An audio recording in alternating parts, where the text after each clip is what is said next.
உங்களுக்கு ஞாபகம் அப்போ வரும், ஒரு செகண்டுக்கு ஞாபகம் வரும். ஆனா அடுத்த செகண்ட் என்ன செஞ்சிடும், அதை வேறொரு சப்ஜெக்ட் என்ன செஞ்சிடும், மறந்துடும். அல்லாஹு அக்பர் அழகான முறையில் தக்பீர் கட்டுறோம், சுப்ஹானக்கல்லாஹு வபிஹம்திகன்னு சொல்றோம், அல்லாஹும்ம பாரிக் பைனின்னு சொல்றோம். அதுக்கு பிறகு சலாம் கொடுக்குற நேரத்தில் நம்ம தொழுகையில நமக்கு ஞாபகம் வருது.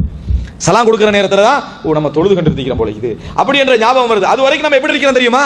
டோட்டல் கணக்கு பார்க்கறதுல மற்ற வெளியே என்ன செய்யறோம்? ஒரு அழகான ஒரு வார்த்தை, நீ தொழுது கொண்டிருக்கிற நேரத்தில் அவசரப்படாத, போகணும்னு நினைக்காத, வேலையை முடிக்கணும்னு நினைக்காத. நீ எதெல்லாம் எதிர்பார்க்கிறியோ, எதெல்லாம் நடக்கக்கூடாது நினைக்கிறியோ, அதெல்லாம் நீ யாருக்கு முன்னால நிற்கிறாயோ அவன் கையில தான் இருக்குது. எதெல்லாம் நடக்கணும்னு நினைக்கிறாயோ, எதெல்லாம் நடக்கக்கூடாது நினைக்கிறாயோ, அதெல்லாம் யாருடைய கையில இருக்குது? நீ யாருக்கு முன்னால இப்ப நின்று கொண்டிருக்கிறாயோ அவன் கையில தான் இருக்குது.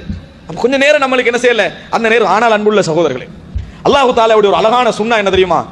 இதுல ரிசல்ட் எல்லாம் மௌத்துக்கு பிறகுதான் விளங்கும்னு நினைக்கிறோமே, இல்லை. பெரும்பாலும் அல்லாஹு தஆலா 40 வயதுல இருந்து அதை காட்ட ஆரம்பிச்சிருவான். இந்த ரிசல்ட் என்ன செய்வான்டா, இந்த உலகத்திலே அல்லாஹு தஆலா என்ன செய்வான், காட்ட ஆரம்பிப்பான். 40 வயதுல மிகப்பெரிய தெளிவு அல்லாஹு தஆலா தருவான். ஆங்கில 40 வயதுல, சிலர் 38 நினைச்சிருப்பாங்க. ஆங்கில அரபுல என்ன செஞ்சிருப்பாங்க, 40 வயதாக இருக்கும். 40 வயதுல அல்லாஹு தஆலா சில தெளிவுகளை தருவான். ஏன்? கடந்த காலமும் வருங்காலமும் 60 தான் இந்த சமுதாயத்துக்கு வழங்கப்பட்ட ஆண்டு. அது ரெண்டுக்கும் அவர் என்ன செய்யறாரு, கிட்டத்தட்ட நடுவில் என்ன செய்யறாரு, இருக்கிறாரு. ஏன்? அவருடைய இளமை பருவம் என்றது ஒரு 10-15 வருஷத்தை விட்டுட்டீங்கன்னு சொன்னா, அவர் வாழ ஆரம்பிச்சதுல இருந்து இதையும் பாத்தீங்கன்னா நடுவில் என்ன செய்வாரு, அவர் நிற்பாரு. அந்த நேரத்தில் அவருக்கு பல விஷயங்கள் தோன்றும், நான் இதெல்லாம் செஞ்சிருக்க கூடாது, இதெல்லாம் செய்ய இருக்க வேண்டும், இதுக்கு பிறகு இப்படி எல்லாம் மாறணும். இவ்வளவு தெளிவு தந்த பின்னாலும் நம்ம எதுக்கு ரெடி இல்லை தெரியுமா? அதை பற்றி சிந்தித்து சில மாற்றங்கள் கொண்டு வந்து நல்ல முறையில் இருக்கணும் என்கின்ற யோசனை இல்லாம இருக்கணும். அதனால அல்லாஹ் என்ன செய்யறான்டா, கோபத்தை மாற்றிக்கொள்ளாதவனை கோபக்காரன் அப்படி என்று 50 வயசு போற பெயர் குத்த வைக்கிறான். அவருக்கு விளங்காது சொன்னா, அவர் என்றைக்கும் கேட்டதில்லை, அவருக்கு ஒன்றும் புரியாது, பொறுமையே இல்லாத ஆள், கோபக்காரன், அவர் இப்படித்தான் வாழ்ந்தாரு, இப்படி சிலருக்கு லேபல் விழுந்துருது. எதுக்கு பிறகு விழுந்தது? இந்த வயசுக்கு பிறகு தான் என்ன செய்யுது, விழுகிறது. என்ன காரணம்? அவரால் கூட அவரை உணர முடியாது. அவர் தவறு செய்கிறேன் என்பதை அவரால் உணர முடியவில்லை. இந்த நிலைமை ஒருவருக்கு வரக்கூடாது. அந்த நிலைமை, அன்புள்ள சகோதரர்களை, நான் தவறு செய்கிறேன். நான் சிலரை பார்த்தீங்கன்னா எப்பயும் தன்னை பத்தி பெருமை அடிச்சுக்கிட்டே இருப்பாங்க. ஆனால் அவருக்கு பெருமை அடிக்கிறது தெரியாது. அவர் பெருமை அடிச்சிருக்கிறார் என்றால் அவருக்கு தெரியாது. அவர் தன்னை பற்றி என்றைக்கும் பேசிக்கிட்டு இருப்பார், அவருக்கு தெரியாது. பிறரை குறை சொல்லிக் கொண்டே இருப்பார், தெரியாது. சொன்ன விஷயத்தை 1000 முறை சொல்லிக் கொண்டிருப்பார், தெரியாது. சீல்பட்டிருக்கும், எதை விழுந்திருக்கும், அவருக்கு தெரியாது. அது இந்த நிலைமை நமக்கு வரக்கூடாது சகோதரர்களே. இந்த நிலைமை இன்றைக்கு நமக்கு வரக்கூடாது. அல்லாஹு தஆலா உங்களுக்கு இந்த சிந்தனை இருக்குதே, இதுல சில விஷயங்கள் தோன்றும், இதுல சில விஷயங்கள் தோன்றும். உங்களுக்கு யாரும் உபதேசம் பண்ண வேண்டிய அவசியம் இல்லை, உங்களுக்கு யாரும் பயான் பண்ண வேண்டிய அவசியம் இல்லை. உங்களுடைய சிந்தனை அல்லாஹு தஆலா நல்லதுகள் உதிப்பதற்கு பல சந்தர்ப்பங்கள் தந்துகண்டே இருப்பான். இல்லைன்னு சொல்லுங்க, சும்மா போய்கிட்டு இருப்போம். நல்லது உதிக்கலையா உங்களுக்கு, நல்ல சிந்தனைகள் உதிக்கலையா? என்றைக்காவது அதை கணக்கெடுத்துக்கிறோமா?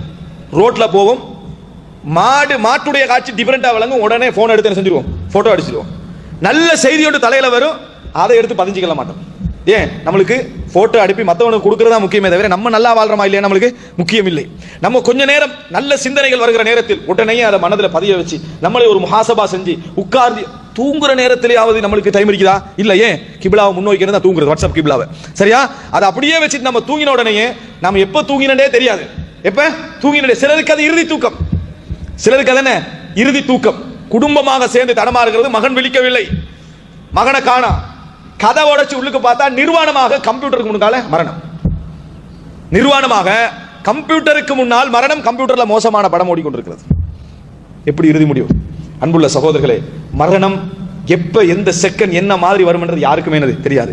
சிலரை ஒரு முஅத்தின் ஜித்தால மரணிக்கிறாரு, தட்டி பார்க்கறாங்க, அவர் மரணிச்சுக்கிறாரு. முஸாஃபோட மரணம்.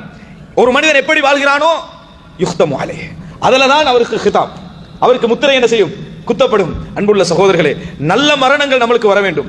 அல்லாஹு தஆலா எங்களது உள்ளங்களை அறிந்தவன், அல்லாஹு தஆலா எங்களது உள்ளங்களை அறிந்தவன். மனிதன் என்ன மார்க்ஸ் போடுறான் என்றதை வச்சல நம்மளுக்கு மரணம். உங்களுக்கு இறைவன் என்ன புள்ளி போடுகிறான் என்பதை வைத்துத்தான் மரணம். மோசமான பட விசிடிக்களோடு பஸ்ஸில் மரணம், பஸ்ஸில் என்ன மரணம். இப்படி பல மரணங்களை எல்லாம் நம்ம என்ன செய்கிறோம், பார்க்கிறோம். நினைச்சிருப்பாரா நான் மரணிப்பேன் என்று அவர் நினைத்திருப்பாரா?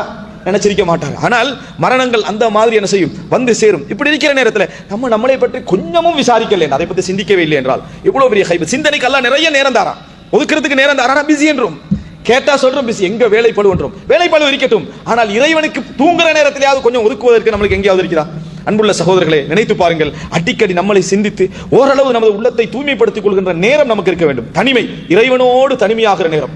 தக்கரல்லாஹ ஹாலியன் தனிமையில் நின்று இறைவனை ஞாபகப்படுத்தி கண்ணீர் வடித்த கண்கள் நாளை மறுமையில் இறைவனது நிழலிலே இருக்கும் என்பது ஹதீஸ்.